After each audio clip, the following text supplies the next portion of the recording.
ನಮಸ್ಕಾರ ವೀಕ್ಷಕರೇ, Udupi recipes YouTube ಚಾನಲ್ಗೆ ನಿಮಗೆಲ್ಲರಿಗೂ ಸ್ವಾಗತ.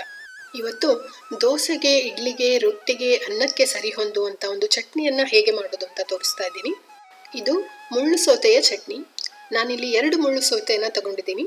ಮುಳ್ಳು ಸೌತೆ ತುಂಬ ಬಲ್ತಿದ್ರೆ ಅದರ ಬೀಜವನ್ನು ಮತ್ತು ಸಿಪ್ಪೆಯನ್ನು ತೆಗೆದುಕೊಳ್ಬೇಕಾಗತ್ತೆ. ನಾನು ಎಳೆಯ ಮುಳ್ಳು ಸೌತೆಯನ್ನು ಬಳಸ್ಕೊಳ್ತಾ ಇದ್ದೀನಿ. ಇದನ್ನು ಹೀಗೆ ದೊಡ್ಡ ದೊಡ್ಡದಾಗಿ ಕತ್ತರಿಸಿ ಇಟ್ಕೊಳ್ಬೇಕು. ಇದನ್ನು ಪಕ್ಕಕ್ಕಿಟ್ಟು ಒಂದು ಬಾಣಲೆಯನ್ನು ಬಿಸಿ ಮಾಡಿ ಅದಕ್ಕೆ 1 ಟೇಬಲ್ ಸ್ಪೂನ್ ಅಷ್ಟು ಎಣ್ಣೆಯನ್ನು ಹಾಕ್ಕೊಳ್ಬೇಕು.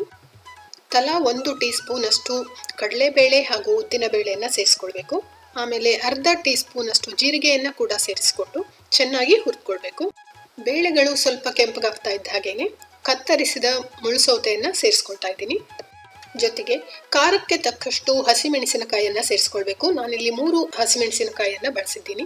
ಸುಮಾರು 2 ರಿಂದ 3 ನಿಮಿಷಗಳ ಕಾಲ ಮುಳ್ಳು ಸೌತೆಯನ್ನು ಬಾಡಿಸ್ಕೊಂಡ್ರೆ ಸಾಕಾಗುತ್ತೆ. ಇದಕ್ಕೆ ಸುಮಾರು ಅರ್ಧ ಕಪ್ನಷ್ಟು ತೆಂಗಿನ ತುರಿಯನ್ನು ಕೂಡ ಸೇರಿಸಿಕೊಂಡು ಹುರಿಯೋದನ್ನು ಮುಂದುವರಿಸಬೇಕು. ಹುರಿಯನ್ನು ಸಂಪೂರ್ಣವಾಗಿ ಆಫ್ ಮಾಡಿ ಕೊನೆಯಲ್ಲಿ ಸ್ವಲ್ಪ ಕೊತ್ತಂಬರಿ ಸೊಪ್ಪನ್ನು ಸೇರಿಸ್ಕೊಳ್ತಾ ಇದ್ದೀನಿ.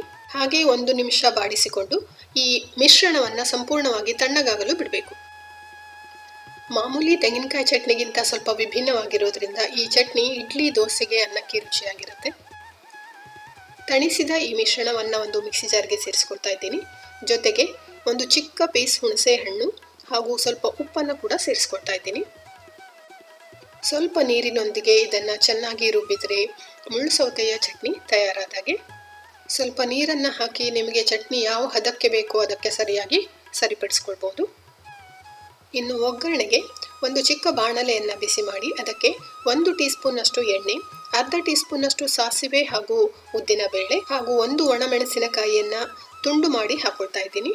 ಸಾಸಿವೆ ಚಟಪಟ ಸಿಡಿದ ಮೇಲೆ ಈ ಒಗ್ಗರಣೆಯನ್ನು ಚಟ್ನಿಗೆ ಸೇರಿಸಿದರೆ ರುಚಿಯಾದ ಮುಳ್ಳು ಸೌತೆಯ ಚಟ್ನಿ ತಯಾರು. ಇದನ್ನು ಇಡ್ಲಿ, ದೋಸೆ, ರೊಟ್ಟಿ, ಅನ್ನದ ಜೊತೆಗೆ ಕೂಡ ಬಡಿಸಿ ರುಚಿ ನೋಡಿ ನನಗೆ ಬರೆದು ತಿಳಿಸಿ. ಧನ್ಯವಾದಗಳು. ಪುನಃ ಸಿಗ್ತೀನಿ.